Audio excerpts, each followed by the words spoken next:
This is I Have No Title and I Must Podcast, the show where we seem to not be able to not talk about Star Wars. So today we've decided it's going to be a Star Wars episode. And we're going to miss May 4th, Star Wars Day deadline. So we've just decided that May is Star Wars month. This was unplanned but fitting that our fourth episode of the podcast is our first official Star Wars episode, given that the first Star Wars movie is now the fourth in the timeline. Obviously, I think one of the biggest points would be the third season of The Mandalorian just wrapped up. If you've not watched it yet, we're going to avoid spoilers, but go watch it. Chris, what do you think about this latest season? I know there's some controversy with this one. People thinking that maybe it's deviated too much from the previous two seasons, but what do you think? I liked it. Yeah, me too. I thought it was really good. Maybe one episode, maybe not as good as the rest. Okay, with that, here, I've got a fix for everyone who hated that one episode. For the entire season, we have a C plot, okay? So divide that episode up into, 5, 6 portions. And somewhere in, maybe as an epilogue to every episode through the season, just add that in there. We don't know where it's going, and it'll culminate in something bad close to the end of the season that will lead into the finale of the season, kind of. I don't even think it's completely wrapped. For those of you who have watched The Mandalorian Season 3, you know exactly what we're talking about. And for those of you who don't, go watch it. It's The Mandalorian. I was one of the last converts. But it's a really great classic Western sci-fi, all the junk that everybody always says about it. It's true. I was a little late to the game on that one too, because I didn't have Disney Plus for a while. But I have since binge watched the first 2 seasons and then completely caught up on the third. And it's one of my favorite shows right now. Yeah. I mean, Mando's great as a character, especially because being faceless, I mean, we know what Pedro looks like, but the character being faceless, we can apply ourselves to him, just like Spider-Man, just like everything Stan Lee ever said about Spider-Man. He can be anybody, and Mando's kind of a klutz and a goofball. So, he had me at Battle Droids. Everybody loves Grogu, obviously. Obviously. But would it be a spoiler to talk about the robot from season 3? Yes and no. Anyway. I'm sorry. No, it wouldn't be a spoiler to talk about something that happens at the very end of the third season. I mean, it's not a big plot point, though, but it just adds to Grogu's character when he gets his little robot. Kind of gives him a voice where he previously didn't have one. Yeah. Yes. Yeah, in a very real way. To keep from delving into spoilers, because inevitably if we keep talking, we'll move on from The Mandalorian. We'll just say that if you've not seen it yet, go see it. Go watch it. Yeah. What else is on? The Bad Batch? The second season of The Bad Batch wrapped up 3-4 weeks ago. I think I'm still 2 or 3 episodes behind on it. Oh, do you want me to spoil it for you? Can I talk about the thing that happens in the final episode? So we'll get back to that. Yeah. It's excellent. I mean, honestly, on that one, I preferred the first season, but the second one ends strong. Yeah. I can say that. Some of the episodes kind of meandered in the middle for me, but so far I think that's where I'm landed on that. Not as good as the first season, but if you like the first season, then you'll probably like the second as well. Yeah. Maybe not as strong of a watch as The Mandalorian if you've not watched it. And you're going to only have time for one or the other, definitely Mandalorian, but... Yeah, make time for that. Yeah. So what do you say? Are we going to start a fight in the comments? Maybe have people rage quit? I think we did that when we mentioned that we were going to talk about Star Wars, and maybe when we said we like the thing that they don't like, or we don't like the thing that they do. Well, we're definitely going to put all fears to rest on that one. What's your favorite Star Wars movie? I've got a bad feeling about this. Of all time? Yeah, all time. Number 1 pick, Star Wars movie. So this would probably be the one that I've gone back and watched portions or the whole thing of more than any other one, because we're hardcore nerds and Star Wars fans at that. I would have to say, for me, it would be, drumroll please, Episode 3. Like the original 3 or the canon 3? This is a bit of a running joke with us privately and on air. Episode 3, Revenge of the Sith. So you're going out of the gate, prequel series Yes. is your favorite Star Wars movie. Yeah, one of the prequels. Yeah. Yes, and I grew up with the other. I was born in 81, so a bit of doxing for myself there. I was born in 81. My cousin Seth was a big Star Wars fan. He's a bit older than me, so he was like right at that perfect age where he could be a kid and into the original trilogy. He had like all the action figures and some of the dolls. And so yeah, I remember playing with a tiny Yoda in the back of the car when we were on a road trip one time. But because of that, it got me into Highlander and other things later on. Like I love a good sword fight. And guess what? Episode 3 has got like a 20-minute sword fight. It's got like 5 different. That sword fight was supposed to be longer. Yeah. Oh, and I've seen some of those deleted scenes have gone viral lately on like TikTok and Instagram. Like some of the, either the choreography or the practicing, and some of the unfinished, like full dress versions. So yeah, it's got like 5 different sword fights, lightsaber duels, and they're great. All of them are excellently performed. Yeah, I mean, and the story is dark too. It's the tragedy that leads into the triumph at the end of the movie, at the end of the saga, rather. And I agree. A lot of people criticize Hayden Christensen's like acting, and it is a little stiff as far as that goes when delivering dialogue. But he put in the work for that choreography. I've seen the behind the scenes stuff. He really did put in the effort. He did. And yeah, that's really him doing most of that. It's not like Christopher Lee, who was kind of aged out of roles like that, and they had to do a body double. Ewan McGregor and Hayden Christensen really did that stuff. Or even the original Vader, where there's like 3 people playing him. Yeah. So what was your do you remember your introduction to Star Wars? Oh, yeah. Because Star Wars was my original fandom, where it's like, yes, this is my thing. But again, a little bit younger than you, 89. So I got the re-releases in theaters of the original Star Wars. And my mom took me to see all of those. Oh. And I was hooked from the first one. And I had like all the action figures, and anytime I got to pick a movie to rent, it was either The Never-Ending Story or my favorite Star Wars, the third one, the real third one, Return of the Jedi. So the 6th movie. Yeah. But yeah, that one always resonated with me because that is the conclusion to everything that had been built up in the previous 2 movies. We see Luke finally be realized as the full Jedi Knight. We finally see the defeat and overthrow of the Empire, and even the Ewoks, which a lot of people criticize the Ewoks. And to that, I say, you're thinking not enough on this one. Not enough, you say? Yes. So we should overthink the Ewoks. I'm saying that they're looking at the wrong aspects of the Ewoks. Can you explain the Ewoks' militaristic? Sorry. Well, no, everyone's like, yeah, this is unbelievable because how are a bunch of teddy bears defeating the Empire? They did do that. Well, kinda. They didn't beat the Empire. They won a battle in their home territory with the aid of a rebel strike force. All that's true. Yes.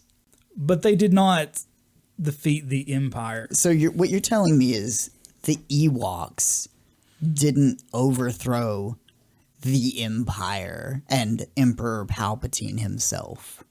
I know that's hard to believe, but these little like tribalistic little teddy bears did not go into space and beat up the Empire.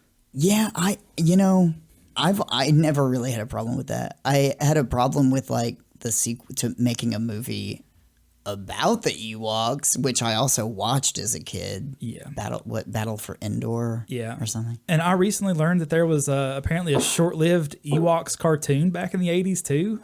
That one I didn't watch. I don't remember that. I mean, I've seen bits and, I mean, I didn't even know it existed until I seen like a screenshot the other day from it. And I mean, like literally yesterday, seen the screenshot. We go all out for the research on this show, folks. Yeah, I might have went a little too far out. Since the recording of our last episode, I have rewatched all the Star Wars movies. All 6? What was it, 11? Oh. The prequels, the original trilogy, the sequel trilogy. Wait, there's a sequel trilogy? Oh, we'll get into that. And also watch Rogue One and Solo. Now I have a bad feeling about that. So let's get into the real bad feeling. How would you rank the Star Wars movies? We'll start with your favorite and then go into what you feel. We need a chart. Okay. All right. This is going to be like a wild swings. All right. So obviously I said episode 3, Revenge of the Sith. Maybe we should start at the bottom, the worst ones for me, and work my way up. Right. And you can help me with this too if you think that I'm flailing. And also, I don't want anybody assuming why I don't like a thing, okay? I'm not getting into specifics about some of these. Maybe they're all close second or thirds and they're all tied for second or third. You don't know me. You don't know my life, all right? So, sequel trilogy all the way at the bottom. No, and then probably Attack of the Clones. So Solo, I only just recently watched Solo about a month ago or so, and it wasn't as bad as what people had said. Not at all. I had heard really bad things, and even the guy, I'd heard bad things about the guy that played him, and he was actually, I kind of forgot that I was watching that, this guy's supposed to be Harrison Ford. Yeah, just kind of put that aside, and it's okay. It's not like Scorsese, but it's not terrible either. Anyway, I kind of forgot we were recording for a second there. I almost just started talking about this. So, okay. Sequel trilogy. Attack of the Clones. Probably Solo. Then, episode 1. Yeah, put episode 1 just above episode 2. Solo... Then 4, 5, and 6 in kind of somewhere in there. This would be, we need like an animatic for my thought process on this. It'll just look like a frustrated cartoonist. And then the top one being episode 3, Revenge of the Sith, because. And yeah, my allergies are so bad that I can barely speak without coughing. So if I sound like I'm having a difficult time, we had to make the choice between, with my work schedule, rushing a recording the day before.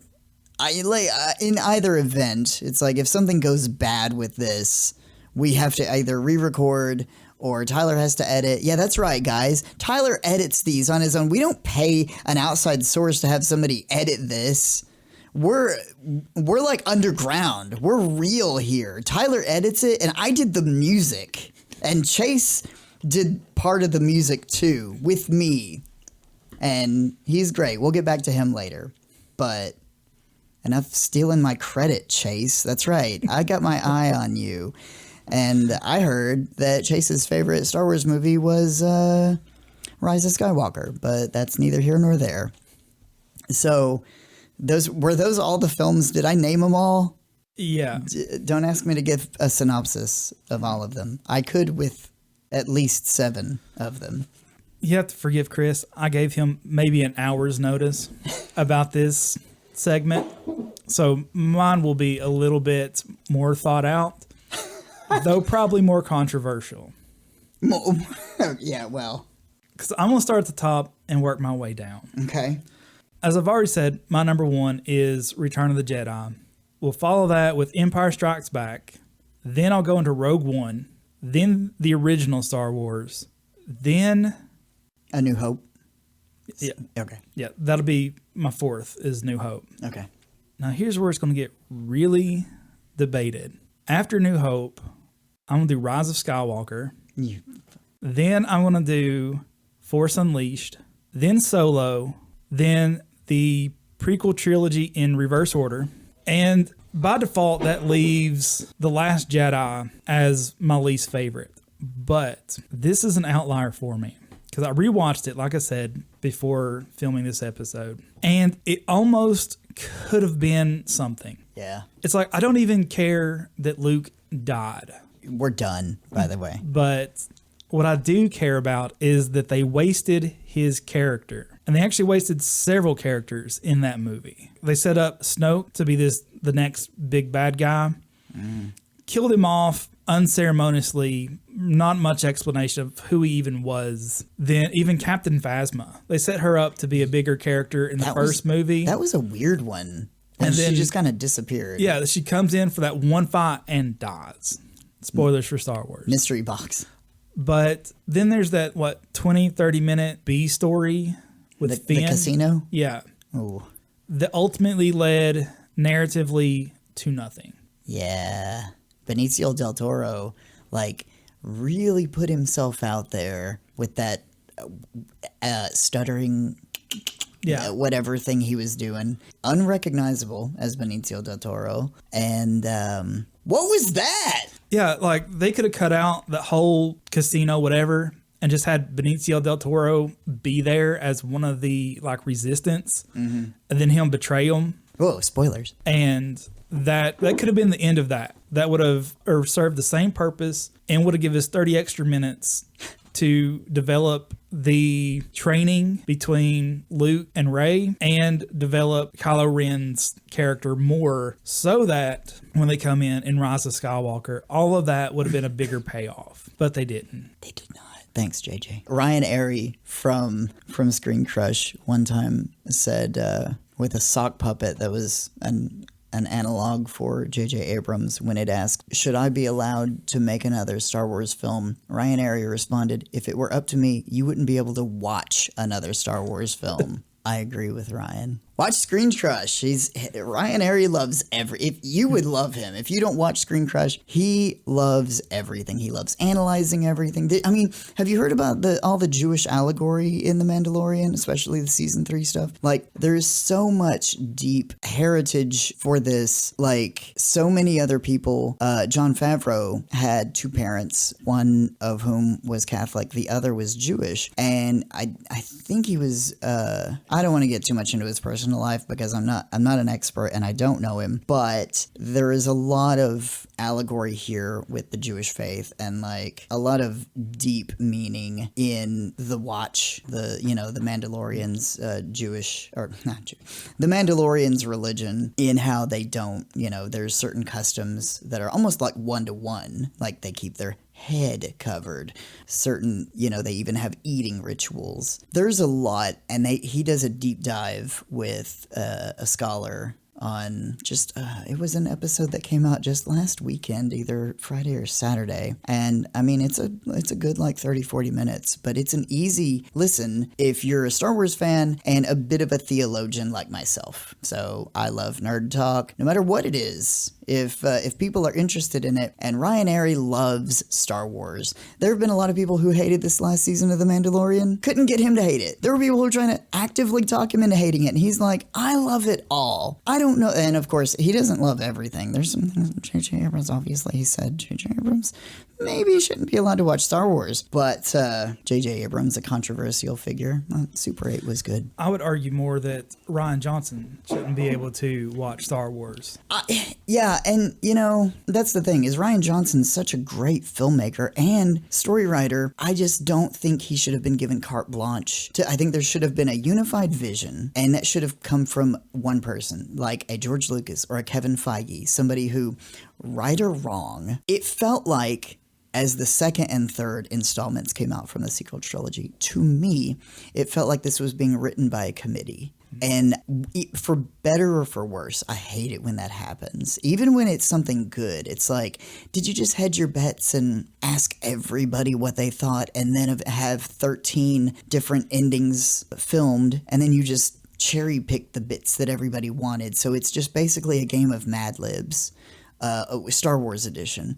That's what it seemed like. They couldn't decide on if Rey was going to be a Kenobi, a Palpatine, a Skywalker, or whatever. So they just mashed a few things together. They knew they wanted to work their way backwards from her eventually saying, "I'm a Skywalker," and then made her a Palpatine. It rings untrue. Or even a Solo. She could have been, they kind of heavily hinted at that could have been a possibility. My issue with it is, I'm fine with, her coming in and being like a secret Palpatine or whatever. It's that it felt like to me that Rian Johnson tried too hard to put his own stamp on things. Yeah. That he deviated too far from what was already laid out and to where they were going next. Yeah, like maybe Luke Skywalker is a hero and not a homicidal murderer. That's just, I was just watching the original trilogy. I don't know. I'm no expert on these films. I just like the hero of the original trilogy maybe wouldn't kill his nephew in the night. And an expert, but I'll tell you who is an expert, Mark Hamill. Yeah, I would say that even as controversial as it is for J.J. Abrams to be directing them, I think he should have at least stayed consistent and let him also direct the second one. That way we'd at least had a unified vision, and then had maybe Rian Johnson direct a spin-off, because something that wasn't key to main plots, that would have been great. Maybe like a spin-off, like lead up to the sequel series, like how Solo and Rogue One was. I think when you said The Force Unleashed earlier, did you mean The Force Awakens? Yes. Force Unleashed is a video game. It is. It's a real video game. You didn't just make that up. But I think I forgot Rogue One in my list. Near the top somewhere. I loved Rogue One. I watched it not too long ago. And after I saw Andor, and I loved it. I put it higher on my list as like an opposite to why I put Jedi as number one. Because with Jedi, that is the payoff that we have been working towards the entire time. Whereas Rogue One is that dramatic struggle leading up to the kickoff that we see through the rest of the main trilogy. As is the show Andor, too, is something that a lot of people said, oh, this is something nobody asked for. Well, I think you're wrong, because people ask for greatness all the time. People want better storytelling, better plot and character development, and that's exactly what we got from the Andor series. A lot of people slept on that, and I'm also here to tell you, look, we like some bad stuff. We like some good stuff. We disagree on a lot of things, but Andor is good. Just because a lot of people didn't watch it, or that it has, I'm not even gonna say like a slow build. It's not like, a lot of other shows when people tell you like, oh, it's a little bit slow. No, it's called character and plot development. That's what happens. And the payoff is all the more when something dramatic happens a little more slowly. Yeah, I agree. And honestly, I wasn't even thinking about Andor as one of my talking points today, but yeah, I agree. I am all for a slow burn, whether it's TV show, movie, as long as we're going somewhere. Honestly, I think that's my problem with a lot of films today, that they don't have like any kind of burn. It's just all flash, no character development, a thin plot, and just a bunch of action sequences. But Andor, you're right, it just slows things down and really kind of gives us the story. And, I really gravitate to those kind of movies and TV shows. Something I don't think we've actually been discussed personally, but it could be its own episode if we ever got around to watching them, are Star Wars fan edits in and of themselves, because there's more than one. I mean, I think, what is there, like 6 different versions of Blade Runner? There's, I think there's more than 6. But, I mean, there's been several fan edits of Episode 1, cutting down that pod racer race. But apparently they've also made the Kenobi series into like a 2-hour movie or something, like chopping it down. I have not watched any of these.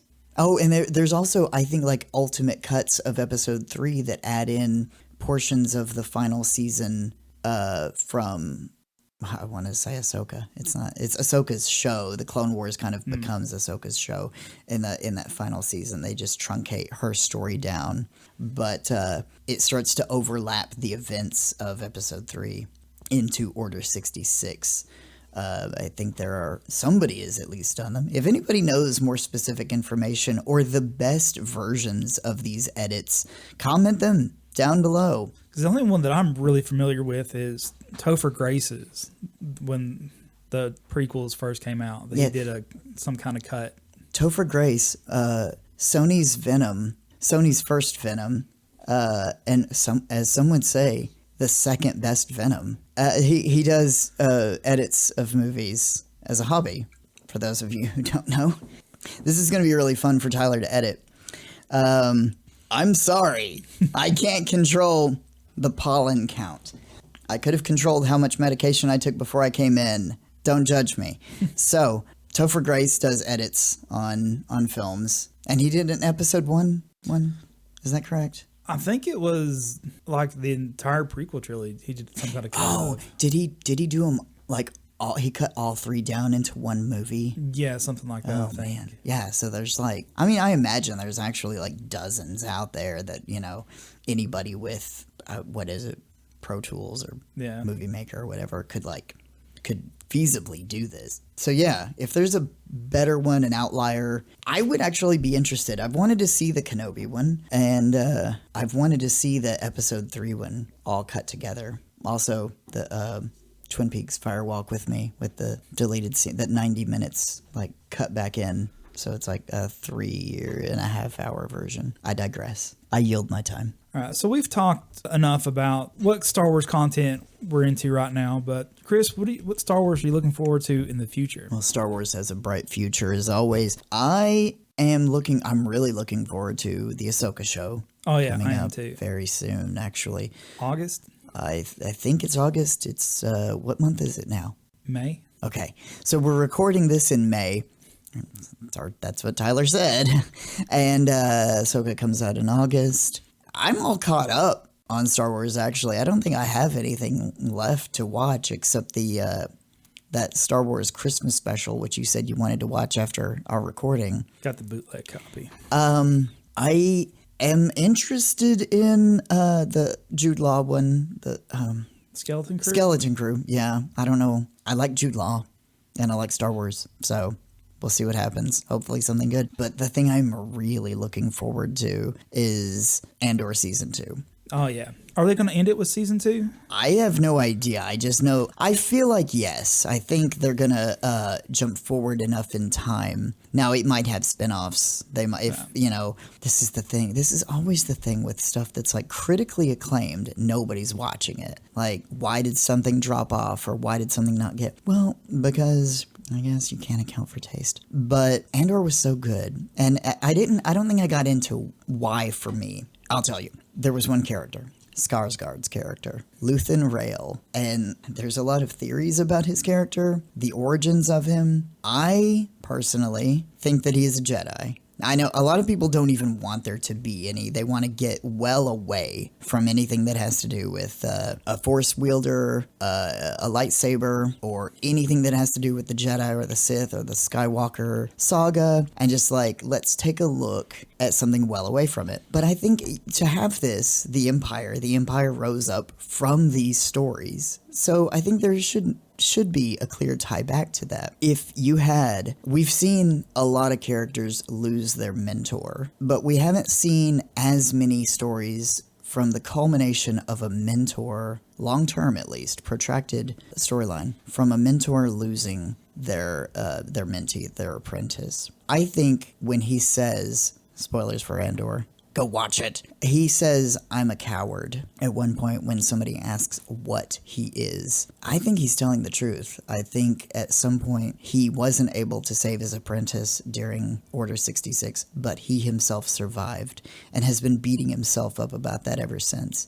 And this character is so crucial to the rebellion. If this character had not done all of the nefarious things that he does, Luke Skywalker's character could never have stood on the bridge of the throne room in Return of the Jedi. So I'm really looking forward to seeing the fruition of that character and the rest that they've been building. They have some pretty solid storylines in that show. It's pretty epic. And if you tune into this, is pretty dark. Just to say, this is a drama. This is the dramatic side of Star Wars. There's not a lot of fun and frills, but it is gripping. My only thing is, if he is a Jedi, how has he hidden that from the Empire living on Coruscant? He is a master of disguise. Did you not see that wig he puts on? This is a masterful actor, and on screen and off screen. Maybe he's not. Maybe it'll be one of those things that they hint at. I don't know.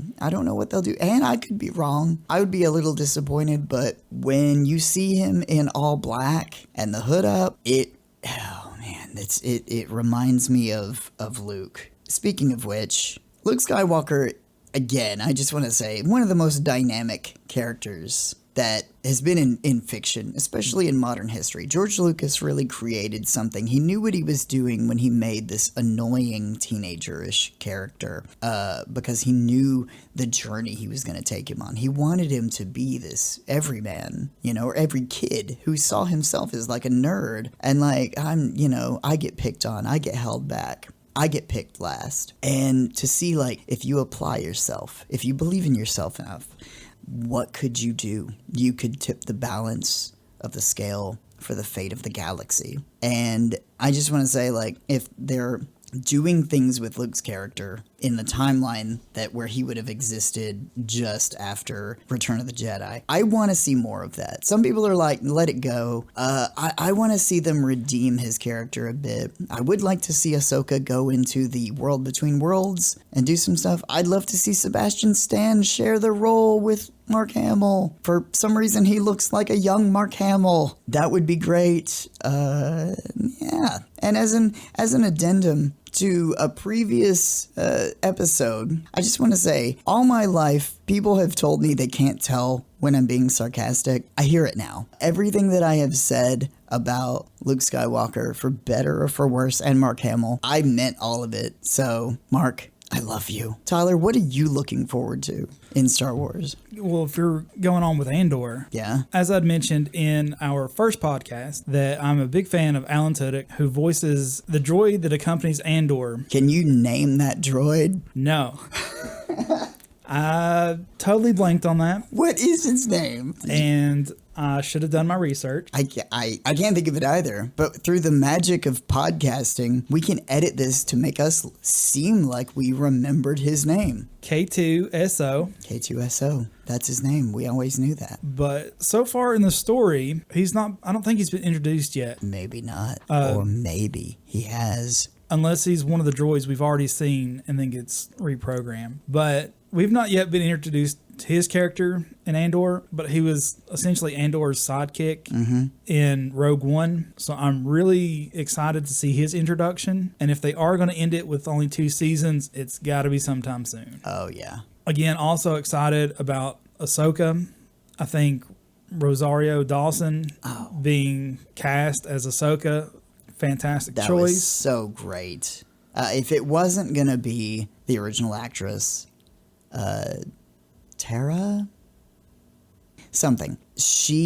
Who I think was maybe, I don't know what the politics were behind not having the original actress who voiced Ahsoka not play her in live action. I think that was kind of a loss for all of us. However, if someone were going to portray her, Rosario Dawson is an astounding actress. I love her in everything she does. The Night Nurse on the Netflix, Daredevil, all of those shows, Luke Cage, Jessica Jones, Daredevil, Defenders. She's great in all those movies that she's in. She's in so many movies. Clerks. Because she's in Clerks. Or Clerks 3. 2. And 3. She's not the first one. And it's Ashley Eckstein voices Ahsoka. Ashley, yeah. Just edit where I said Tara. Yeah. I don't know what. Tara Strong is who I was thinking of. Which she voices every other character and everything else. By percentages, I almost got that right. Yeah. I think the only reason, or one of the reasons they chose Rosario Dawson over Ashley Eckstein to do this is just the physical presence. Ashley Eckstein is tiny. Yeah, smaller. Yeah, she's blonde too. Well, I don't think Ahsoka was either, so. Yeah, well, says you. You know what? You're right. I mean, for all I know, like, Ahsoka's patterns on her horns could be the Togruta version of a blonde. I don't know. Yeah, or, maybe Ashley has those head tails under a blonde wig. Possibility. But, yeah, I think the age and physical presence is the choice over. Yeah. I can't argue with it because I love her in everything she does. She's so versatile and she's already proven herself. It's not like we have to wonder, like, is she going to be good as Ahsoka? Yep. She's already there. She's already been doing it and it's been great. She can be funny or she can be tough. So, yeah, I think it's a great choice. So, just today, I have also heard that they're possibly going to do a new trilogy with Rey. I don't know if this is going to be an episodic continuation of the original saga or if it's just going to be more spin-off style movies.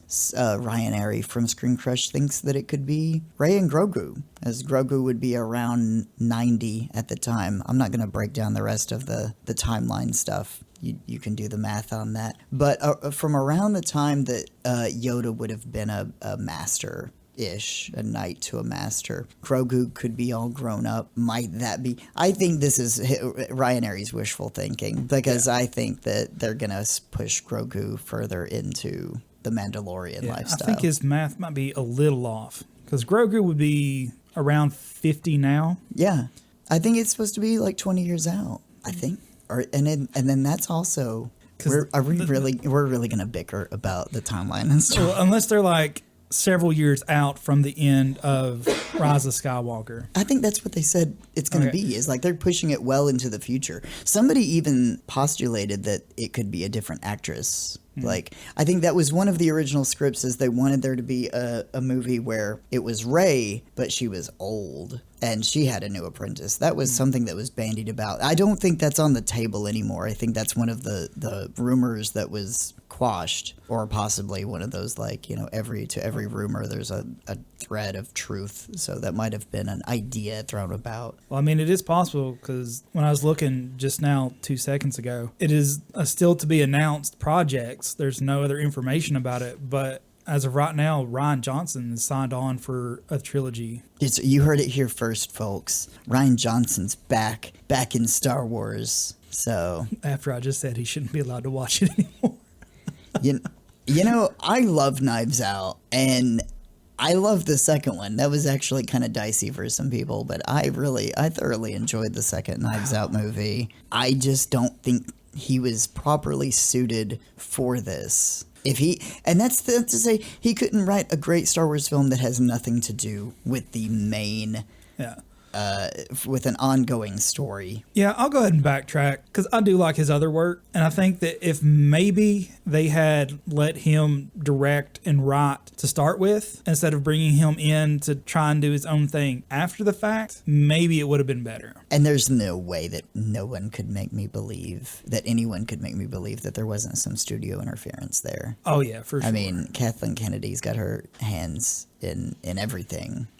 Wherever you fall on how you feel about Kathleen Kennedy, you just have to know, like, I think she's a bit of a megalomaniac when it comes to some of those films, in a way that you might need a point person like a Kevin Feige is for the MCU. Has that always been a good thing? Not necessarily, because he won't allow carte blanche for someone like an Edgar Wright to make an amazing Ant-Man film that, in not the darkest timeline, maybe would have been awesome, because Edgar Wright's a great director. But then, he softened on that years later and would allow Sam Raimi to make a Doctor Strange movie the way that he wanted to make it. So maybe there might be a future for Edgar Wright to come into the MCU eventually after all. I don't know. But these are standalone films that loosely tie into a bigger narrative. If you had somebody if Rian Johnson were making a film like a Rogue One or a Solo movie, that would be, I think he would have something to say on that. That would be actually pretty great. Like the Knives Out films, which I know about.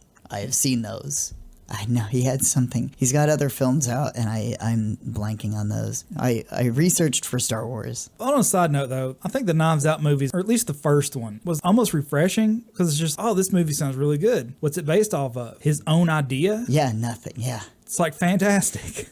In this day and age of, I mean, essentially every Star Wars film is not an original idea. It is continuing something that one man created, you know, that he had the dream and idea of. This large, sprawling universe, which we could easily imagine ourselves in, and have each and every character in the background has their own life, and it seems like a rich, lived-in universe. And we have George Lucas to thank for all of this discussion and all of this, well, we say discussion. Sometimes it ends in heated arguments and massive debates, and we only do this because we love a thing. Yeah. And we definitely love Star Wars. I'm glad you said what you did about the rich characters and the background and like everything. And I tend to draw towards any kind of story that has that. If you see these like random back characters, what's his story? If I can get hooked in on that, of wanting to know more, like how Tolkien has a backstory for every tree. Yeah. That's why that Lord of the Rings works for me. That's why Star Wars works. Yeah, Star Wars has its own language, the Arabash, which is written everywhere, and you can take the time to decode it. If you take screenshots or stills from the images, they all mean something. The art directors take a lot of care in making sure those things it's not just gibberish whenever you see something that looks like a language in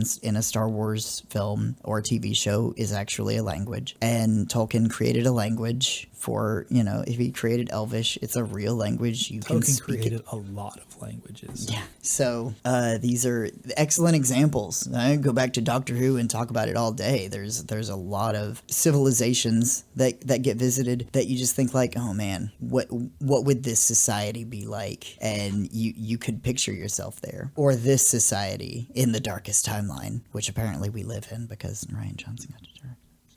J.J. Abrams, of course, too. So, never an end to Star Wars, and we're only just beginning Star Wars month, and we release episodes on a bi-weekly basis, which means there's 2 Saturdays in May. Does that mean we're going to have another Star Wars episode? I'm sure this will be more than one Star Wars episode, but certain things I'm sure our viewers or listeners will be happy to hear us come back to. Also, I'd like to throw it out there and say, we need your feedback, guys. What do you want to hear from us? Yeah, join the discussion. Tell us what you liked about this episode. What do you want to hear in the next episode? Start a subreddit about us. It's like, what's your favorite Star Wars movie? Tell us how we're wrong, and we'll tell you how you're wrong.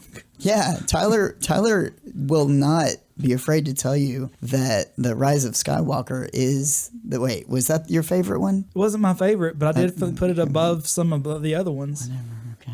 So, put it above your favorite. Start a Wikipedia about us, please. Or we can, and you can contribute to it or change it on a daily basis. All right, guys. Also, I do have to say, our previous episode was about Doctor Who. Yes, if you're listening to this one, but you skipped the Doctor Who one, that Doctor Who episode is for you. Specifically for you. If you didn't watch Doctor Who, if you've always felt intimidated by it, or never heard of it. Or never heard of it and thought, what is that? I don't know. I'm not listening to these guys talk about it. We're going to talk you into watching this show. How do you get into it? A 60-year-long, sprawling, episodic BBC quagmire? Yeah, I landed that one. Didn't think I would, did ya? We're here for you. That episode is directly curtailed just for people who have not. If you do know what Doctor Who is, you can join in on the fun, but we're here to talk about how you can get into Doctor Who and our favorite aspects of it. So please don't skip on that one. Go back and listen to it, especially if you haven't watched Doctor Who. It's specifically for you. Yeah, we